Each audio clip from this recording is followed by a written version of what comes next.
People have been hearing from priests their whole lives that Jesus is coming again.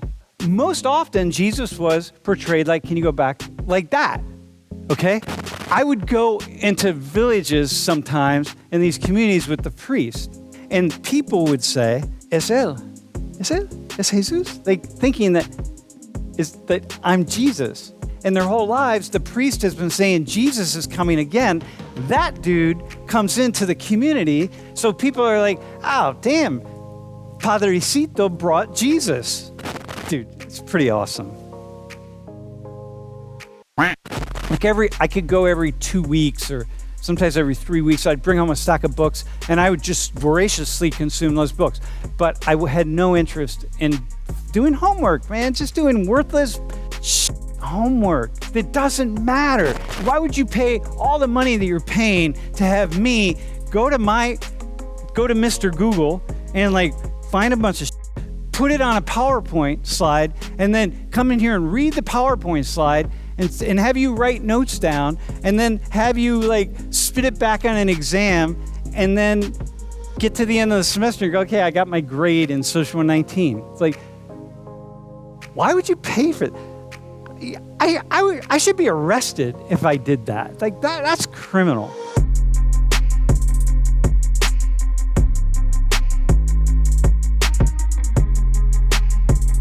I want to say a couple of things about me. So, that's what I looked like when I started teaching this class in 1991.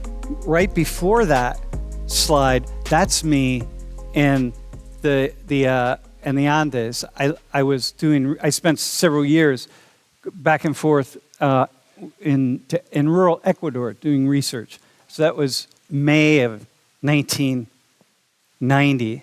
This is the Western portrayal of Jesus of Nazareth. Kind of looks a lot like that. Long brown hair, white guy, thin nose, kind of tall. The house over on the left in the shoulder, in that house, and I didn't think of that until right now. The people who lived in that house were, in Spanish we say campesinos. They were small farmers. And I was sitting on the hillside somewhere around here with a young man. He wasn't so young, he was in his 30s, but who we were sitting watching, and in the sky was an airplane that was going over, right? And leaving contrails, And this guy, his name was Telmo. And Telmo said, ¿Qué es esto? Like, what is that? I'm like, dude, it's an airplane. And Telmo's like, yeah, what? Okay, so what? Like, explain it, right? And I'm like, damn, man. And Telmo had only left this valley like a couple times in his life. And that's only to go to a small town a couple hills over, right? So I tell you that story because the work I was doing, what I was doing in Ecuador was studying the Catholic Church and what the Catholic Church, what priests and nuns were doing to promote social and economic development with people who are really really poor. And so I would follow the priests around and, like wherever, up in the hill, like this, right? And it'd just be observing and following what they're doing and getting a sense of it. But the idea in Christianity is that Jesus is coming again, right? He's going to come. And like this is going to, then God will return in the form of Jesus, the return of Jesus Christ. And this is the Christian ideology. People like Telmo, remember, Telmo, ¿Qué es esto? Right? Have been hearing from priests their whole lives that Jesus is coming again. Now, in Ecuador, a lot of the more like progressive priests, kind of left progressive priests, they would portray Jesus as a campesino, because as someone who would look like somebody like the people who lived in this area. But most often Jesus was portrayed like, can you go back like that? Okay? I would go into villages sometimes in these communities with the priest. And there were several times, we sort of roll in, on horseback or in a car or whatever. And people would say, es él. Es él. Es Jesús. Like thinking that I'm Jesus. And their whole lives, the priest has been saying Jesus is coming again. That dude comes into the community. So people are like, oh, damn, Padrecito brought Jesus to the community, right? Is that him? And like, there's nothing more awesome than having people think that you are the return of the Messiah, okay? Let me just start right there. So that's like, if you want to understand, maybe you could score the winning touchdown in the Super Bowl or something, I don't know. People thinking you're the Messiah, unless, you've taken too much LSD and, you've lost your mind or whatever, but thinking, or they have, but people thinking you're the Messiah is, dude, it's pretty awesome. All right, man. So I just thought I'd tell you that story. All right, man, here's the next thing. All right, that's me with my dad. I've been an iconoclast. I've been outside the box since I was a little kid. So look, my parents are dressing me in pink. Now, pink used to be the masculine color back in the 19th century and very early part of the 20th century, but then it became a feminine color, right? And, but, I play with dolls. I wore pink. My parents were cool with that. My dad was older. My mom was older. She was 45 when I was born. And so what's important for you to know is I'm not inside of any boxes. I live outside of boxes, and not entirely. I mean, look, I'm dressed pretty traditionally, I guess, right? But it's important because I realized at some point in time, after quite a number of, maybe my second decade of teaching, that I really have been conditioned since I've been a little kid to think like a sociologist and to think outside of the boxes of normality, whatever those are. There are certain entrapments that we have in life, right? I'm an American. I'm a white guy from the Midwest. I don't know. I'm mostly straight. I mean, I'm straight. For now, I'm straight, okay? But I'm married, and, if my wife dies before me, then I probably won't be with another woman. For right now, I'm straight, okay? So I'm all good. And I'm happy. Like, it's not like I don't want to be with my wife. I mean, we have a really lovely relationship, right? So there are entrapments, right? So I'm kind of inside. There are certain things I'm in, but I'm not at the same time. I'm really moving in a lot of directions all the time. Okay, so here. It's a miracle that curiosity survives formal education.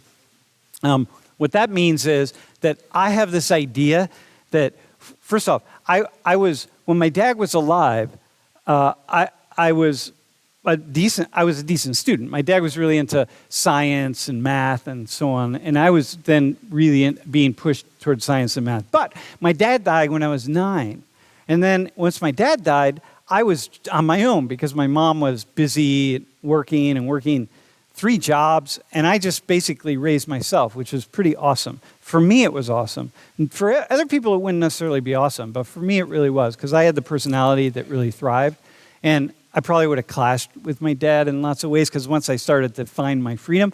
But the point being, I didn't take school seriously. Once he died, I did what I needed to do, and I liked reading. I would go to the library and I would bring home a stack of books. I could go every 2 weeks or sometimes every 3 weeks. I'd bring home a stack of books and I would just voraciously consume those books. Including I would take them to school and I'd read them at my desk, but I had no interest in doing homework, man, just doing worthless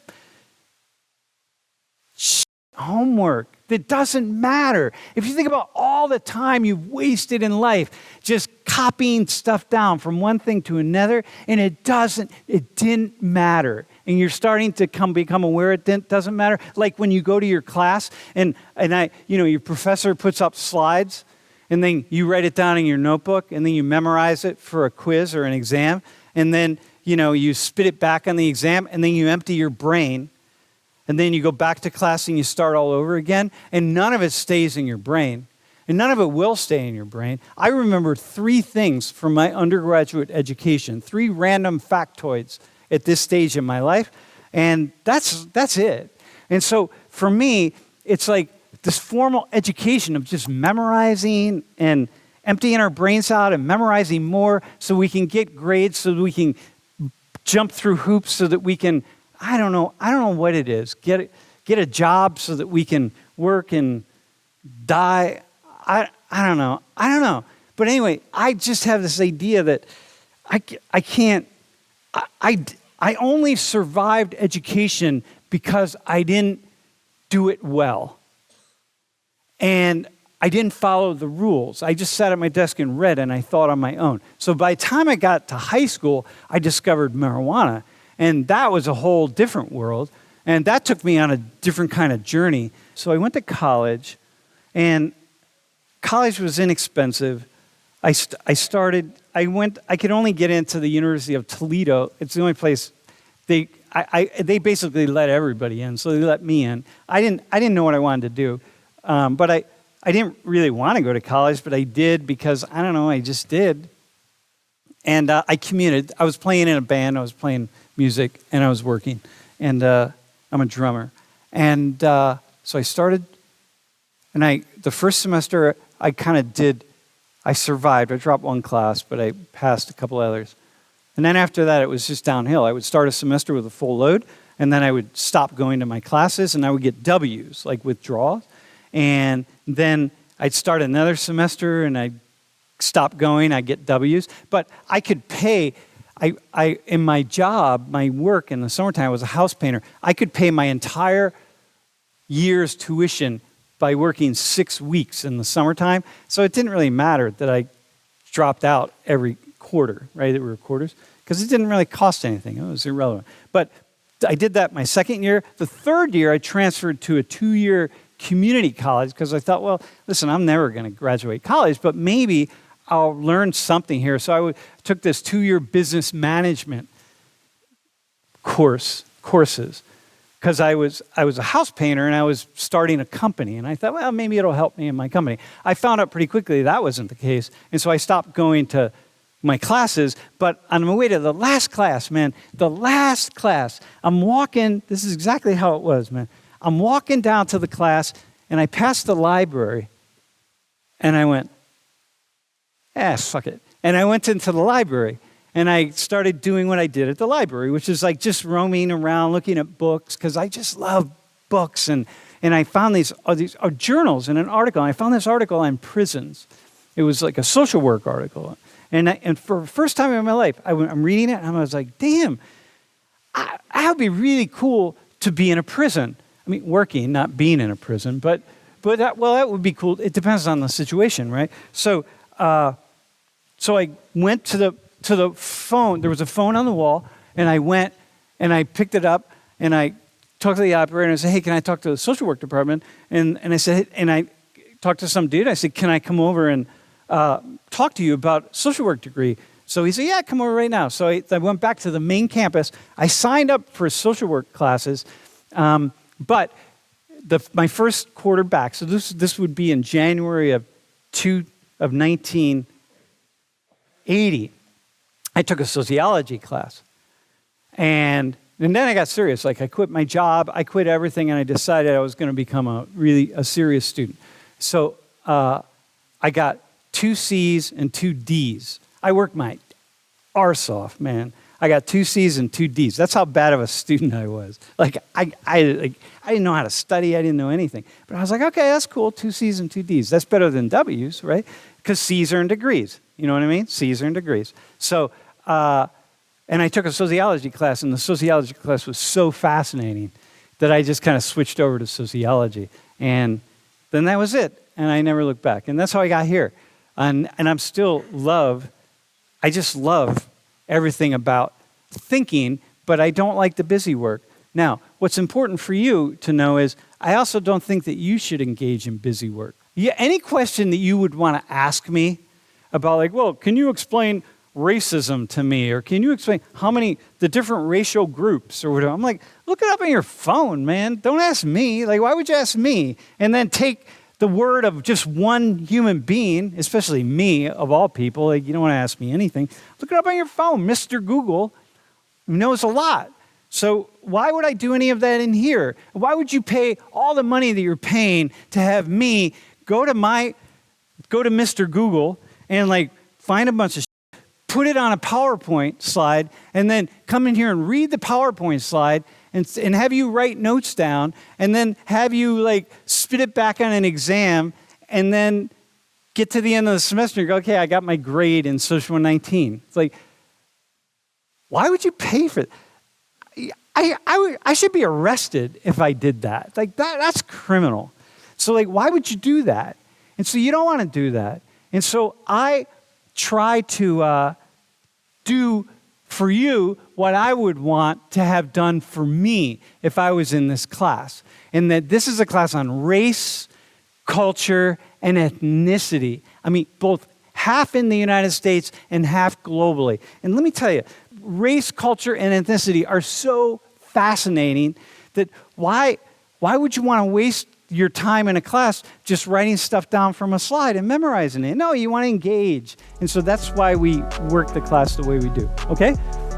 So you should thank me for that. Also, thank me for the fact that there are no books that you have to buy, which is awesome too.